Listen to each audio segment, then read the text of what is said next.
पितृपक्ष, कनागत, श्राद्ध, इन नामों से लोग ये जो 15 दिन अभी चल रहे हैं इन्हें जानते हैं। लेकिन बहुत सारे क्वेश्चंस, बहुत सारे सवाल हमारे मन में आते हैं श्राद्ध को लेकर, इसके रिचुअल्स को लेकर, इसके मीनिंग को लेकर। आज इन क्वेश्चंस को दूर करने की हम कोशिश करेंगे और जानेंगे एक्चुअली व्हाट इज श्राद्ध। मैं मानसी हूं आपके साथ ऑन एबीपी लाइव पॉडकास्ट, और आज जिनसे मैं बातचीत कर रही हूं मुझे नहीं लगता उनसे बेहतर इस टॉपिक पर कोई नॉलेज शेयर कर सकता है। I am in conversation with an inspirational speaker, a life coach, an international faculty at Art of Living, Amol Wagle. Welcome to ABP live podcast sir. Thank you, धन्यवाद।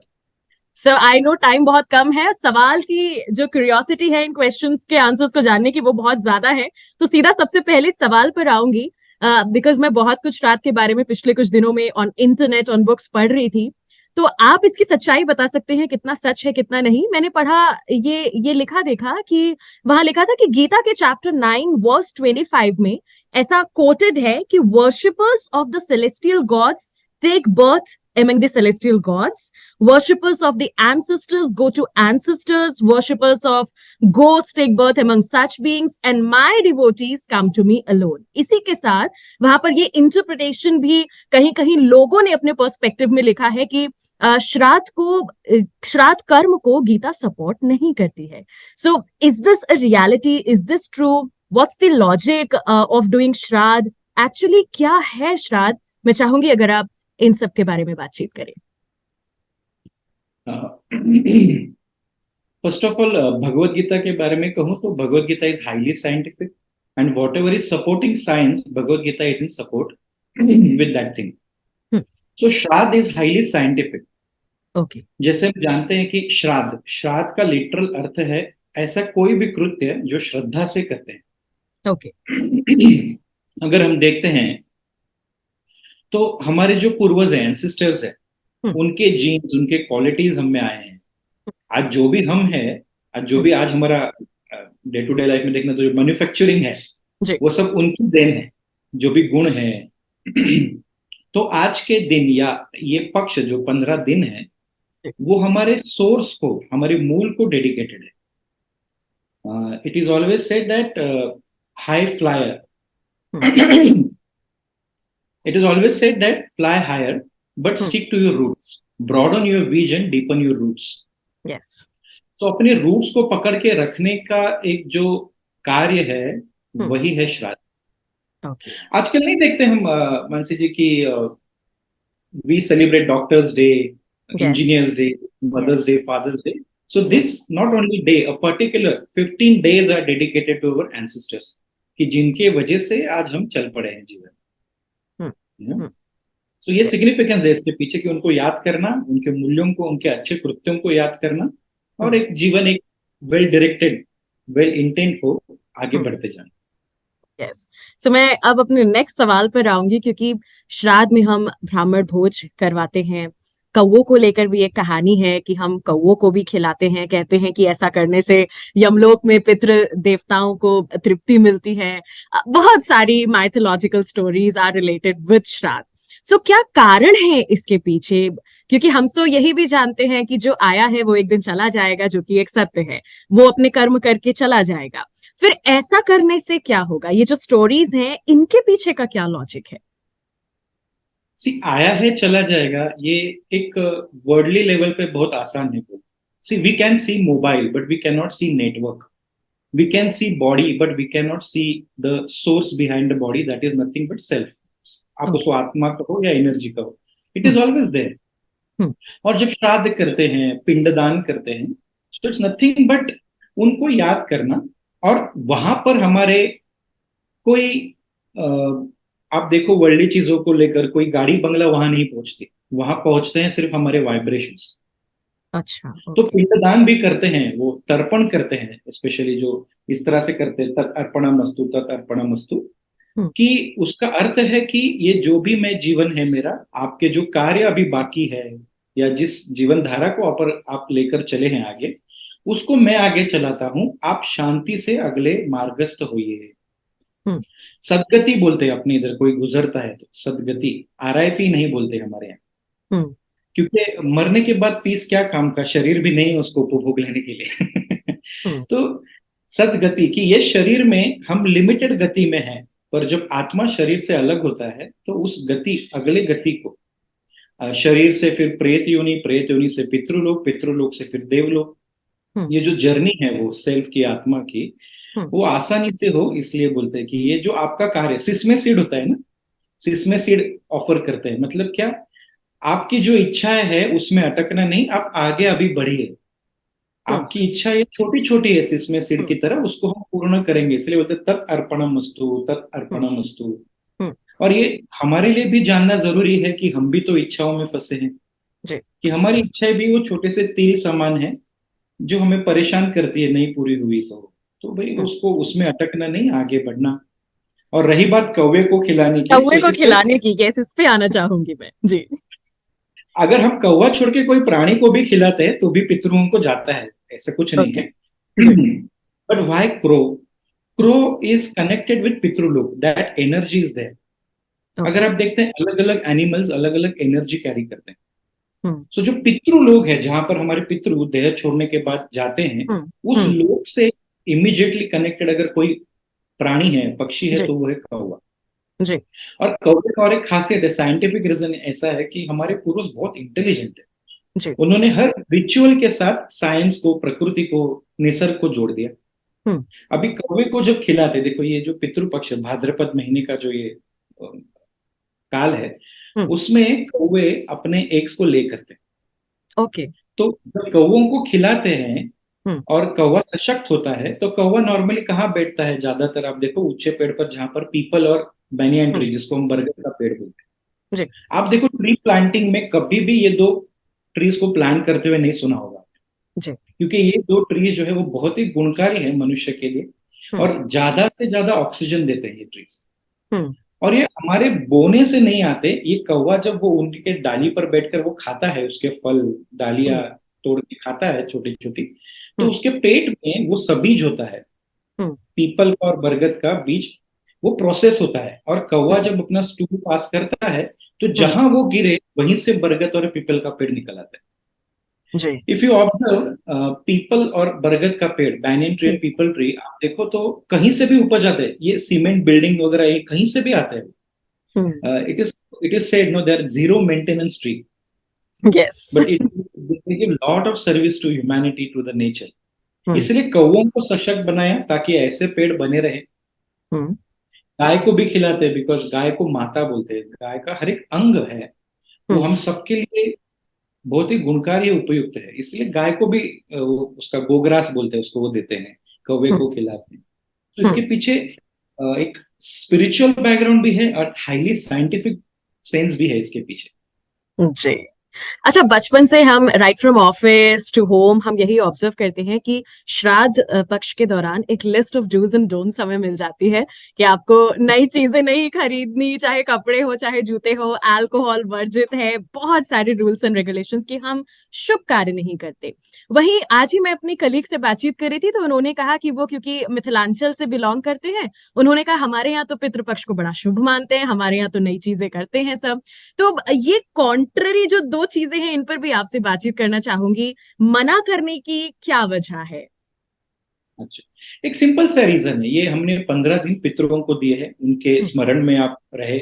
कभी कभी क्या होता है, जो गुजर गए हैं उनको याद करके दुख भी होता है, होता ही है। इनफैक्ट वो जो अभी व्यक्ति था, समय उसको पूरा डिसअपियर कर दिया, उसको नहीं अभी है सामने, तो वो दुख में रहने से, दुख से आप कोई नया कार्य शुरू करोगे तो चांसेस ज्यादा है कि वो अच्छा नहीं होगा।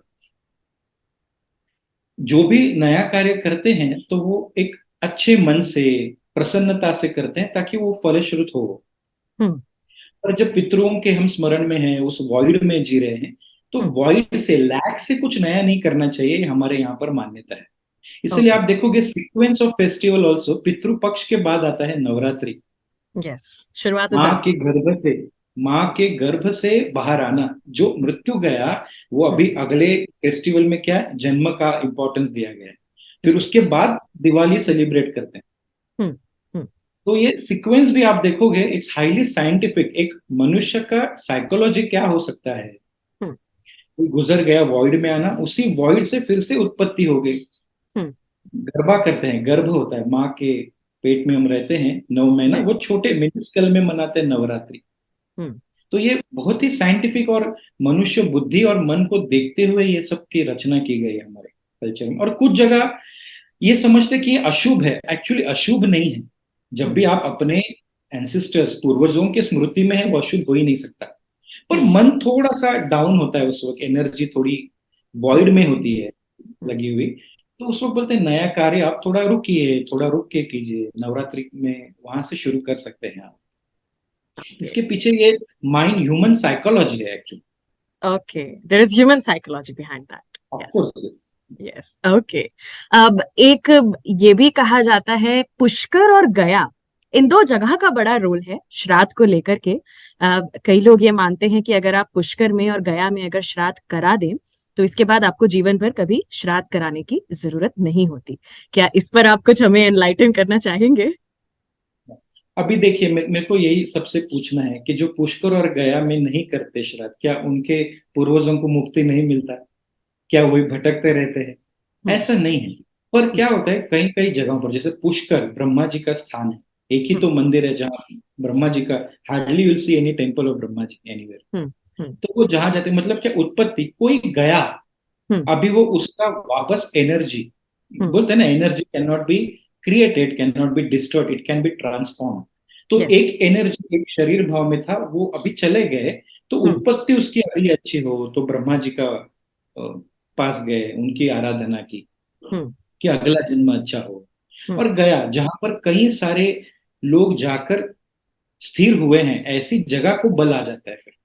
ओके। ऐसे बोलते हैं ना, जहां मन को धीरज मिले वो मंदिर। हम्म। अगर आप मुंबई में भी रह के मन से, भाव से अगर श्राद्ध करते हो, तो वो पहुंचता ही है वहां। इसके ऊपर एक स्टोरी है, I would like to share, please Shankaracharya ji का। Please please share. Shankaracharya ji एक बार पिंडदान कर रहे थे, तो हम्म। ऐसे कोई बुद्धिजीवी होते हैं ना, अपने ही कल्चर को दोष देने वाले, नाम रखने वाले, एक व्यक्ति आए और हम्म। क्रिटिसाइज करने लग गए शंकराचार्य जी को कि आपके पिंडदान करने से आपके पूर्वजों को कैसे पहुंचता है, hmm. This is all myth, this all, ये मिथ्या है, ये सच नहीं है। तो हम्म। शंकराचार्य जी बहुत ज्ञानी तो थे, वो खुद ही ज्ञान थे और हम्म। ह्यूमरस थे, witty थे। हम्म। तो उन्होंने क्या किया, उस व्यक्ति को एक गाली दे दी। ओ। और वो गाली सुन के वो व्यक्ति गुस्से में हो गया कि आप कैसे मुझे माता पिता से गाली दे सकते हैं। हम्म। तो शंकराचार्य जी ने उसको उसी के भाषा में समझाया कि अगर मैंने दी हुई गाली तुम्हारे माता पिता को लग सकती है, तो मैंने हम्म। अच्छे भाव से किया हुआ कर्म मेरे माता पिता को क्यों नहीं लगेगा? हम्म। तो it's exactly. Basically it's all about how we do it, not what we do. Okay.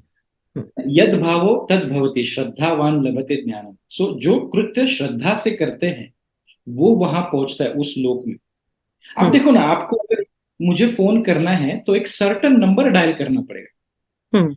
Digit 0 to 9 ही होंगे, पर एक हम्म। सर्टन नंबर डायल करेंगे तो you will get connected to me.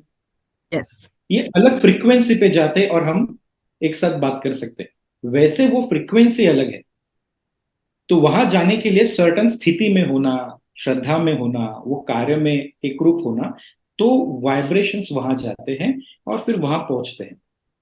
Exactly. That's- so lastly जो मैं आपसे जानना चाहूंगी वो यही कि अगर अ, कोई इन रिचुअल्स को फॉलो नहीं भी करता है, कोई श्राद्ध पक्ष में अगर ये जो कहा जाता है कि आप श्राद्ध करिए पूर्वजों का, अगर कोई नहीं भी बिलीव कर रहा है, देन क्या वो गलत कहलाएगा for searching logic in everything, for not following such things? आपका क्या कहना है लास्टली? मैं ये कहूंगा कि हर एक की अपनी अपनी मान्यता है इस पे। बट जो भी हमारे सनातन धर्म में, हमारे भारतीय संस्कृति में होता है, वो हाईली साइंटिफिक है और स्पिरिचुअल है। नहीं मानते हैं, देखो हम ये बोल के कि मैं नहीं मानता कि दुनिया में ओशन है, बोलने से वो नहीं होने वाला ऐसा नहीं, वो तो है ही। और हर एक की अपनी अपनी मान्यता है। मैं नहीं मानता पानी से प्यास प्यास बुझती है, तो व्यक्ति की मान्यता है, पर वो प्यासा भी रहेगा उसमें। पर मुझे एक बात कहना है कि जिससे हम आए हैं इस दुनिया में, जिनके वजह से हमें आज में हम में ये क्वालिटीज है, उनके लिए कोई यदि कृत्य करते हैं अच्छे मन से, अच्छे भाव से, तो उसमें कुछ गलत भी नहीं है। आखिर हम जीते जी भी यही करते हैं ना, हम अपनों के लिए तो सब कुछ कर रहे हैं। हाँ। और भले वो शरीर भाव में नहीं है, पर वो भी तो अपने ही है।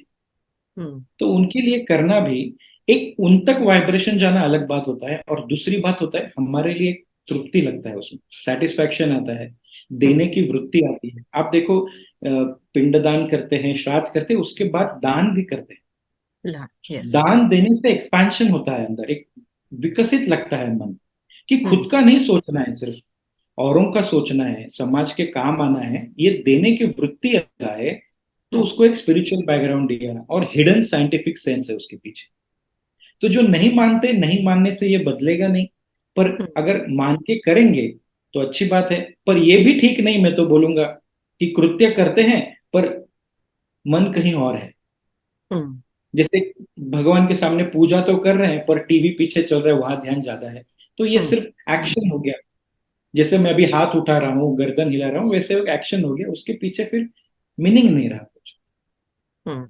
So hidden things, hidden message at the same time, matter, body is getting involved, can give us the wholesome experience in life for our peace of mind, for our values. और यही प्रथा आगे चले बच्चों में, अगले जनरेशन में, तो एक रिस्पेक्ट देने की जो मूल है हमारा, उसको देखने की एक अच्छी वृत्ति इम्बाइब हो जाएगी सब में। That's the Exactly. logic and sense behind this technique. Yes. So thank you so much, sir, for sharing your knowledge on ABP Live podcast. और आपने अपना वक्त दिया, इसके लिए बहुत बहुत आपका शुक्रिया। थैंक यू सो मच धन्यवाद। सर। मैं आपको बहुत बहुत शुभकामनाएं और बधाई, आप बहुत अच्छा काम कर रहे हैं, इसी तरह से करते रहें। आप सभी को शुभकामनाएं। Thank you so much sir. Thank you.